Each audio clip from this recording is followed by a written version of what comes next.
नमस्कार दोस्तों, मैं अंकुर उपाध्याय स्वागत करता हूं आप सभी का एक बार फिर से अपनी नई वीडियो में। दोस्तों यहां पे आप सभी के साथ बात करने वाला हूं मार्केट के बारे में। ऊपर से गिरावट देखने को मिली है हमें आखिरी के आधे घंटे में और काफ़ी शार्प गिरावट देखने को मिली है। निफ्टी अभी 50 पॉइंट नीचे हो चुका है। अगर आप डेज हाई से काउंट करोगे तो 50 पॉइंट नहीं है, करीब 180 पॉइंट नीचे है। सेंसेक्स में करीब 175 पॉइंट्स की गिरावट है और अगर आप डेज हाई से काउंट करोगे तो करीब 600 पॉइंट नीचे दिख रहा है इस समय सेंसेक्स। तो अचानक से काफी तेजी से मार्केट ऊपर से नीचे आया है, लेकिन ब्रॉडर पिक्चर अभी भी स्ट्रांग बनी हुई है। अगर आप मिड कैप की बात करें 0.8% ऊपर है, स्मॉल कैप इंडेक्स 1.1% ऊपर है। ये जो बाजार ऊपर से हल्का नीचे गिरा है ना, ये है आपका एक्सपायरी। देखो कल आपके साथ क्या डिस्कस हुआ था कि 23,800 तक की जगह ओपन है, लेकिन 23,800 के ऊपर जाना मुश्किल है। कल हमें फ्यूचर्स में लॉन्ग दिखा, हमें ऑप्शंस में बाइंग दिखी। ये सारी चीजें ये कहती हैं, देखो ऑप्शन में अगर बाइंग है तो आखिरी के आधे घंटे में प्रॉफिट बुकिंग बनेगी या फिर प्रॉफिट बुकिंग भी हो सकता है। आप ये भी कह सकते हो कि मंदी खत्म भी हो सकती है। जब बाइंग है तो ऑब्वियस है वो पोजीशन हटेगी, और जब सेलिंग है तो वो पोजीशन भी हटेगी। बाइंग थी, पोजीशन हटी, बाजार नीचे, क्योंकि एक्सपायरी है, पोजीशन तो कटेगी। आज तो वही हुआ है। इस फॉल में आपको बिल्कुल नहीं घबराना। क्यों नहीं घबराना? क्योंकि ये केवल और केवल प्रॉफिट की बुकिंग है, शॉर्टिंग नहीं है। मैं कह रहा हूं आपको फर्क समझना है। एक होता है शॉर्ट करो बाजार नीचे गिरेगा, एक होता है आपका पैसा बन गया, बुक करा, बाजार नीचे आया। ये दोनों में फर्क है।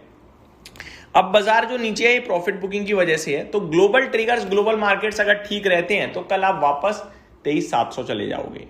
अगर ग्लोबली कुछ नेगेटिविटी आती है तो हम वापस से 23,500 की तरफ जा रहे हैं। अब ग्लोबल कैसा चल रहा है वो मैं आपको बताता हूं। डाउ फ्यूचर 155 पॉइंट नीचे दिख रहे हैं, ज्यादा नीचे तो नहीं दिख रहे हैं, लेकिन देखो नीचे तो नीचे है भाई। 150 पॉइंट नीचे है, 1/3 नीचे है, 1/3% की गिरावट है। S&P 500 फ्यूचर्स आधा % नीचे हैं और नेस्डेक फ्यूचर्स में गिरावट थोड़ी ज्यादा है, लगभग 0.9% नीचे है।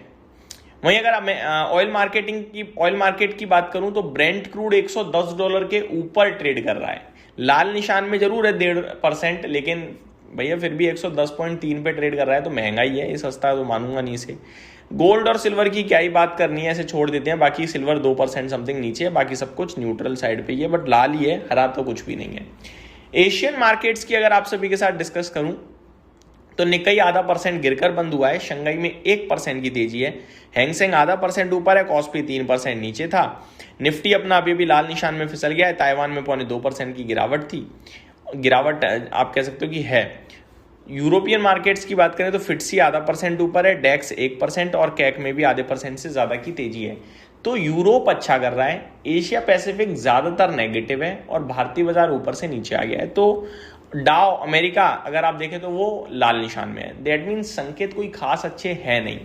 अब मैं आपके साथ शेयर करना चाहूंगा सबसे बड़ी कमी आज की, सबसे गंदी नेगेटिव चीज, रुपया 96.5 का आंकड़ा पार कर रहा है। ये अच्छे साइन नहीं है।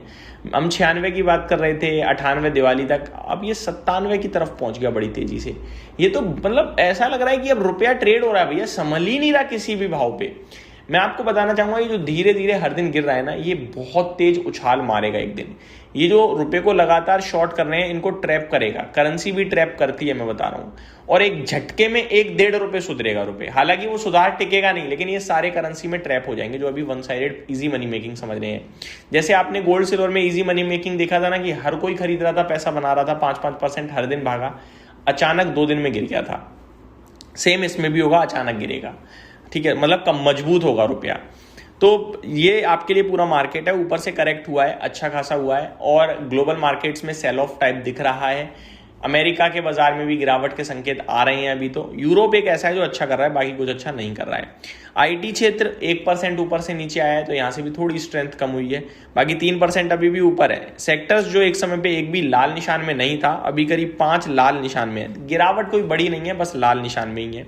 तो आज एक्सपायरी रिलेटेड एक्शन मुझे लगता है ज्यादा था, कुछ खास तेजी मंदी नहीं बोलूंगा मैं से।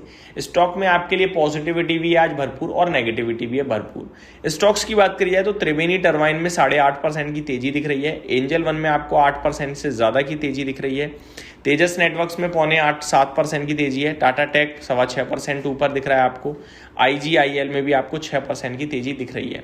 गिरावट में जैन रिसाइकलिंग है, लगभग 15% टूट गया है। एस्ट्रल लिमिटेड 6.5% नीचे है। KEC कल की गिरावट को आगे बढ़ाता हुआ 3.5% नीचे है। बर्जर पेंट 3.5% नीचे है।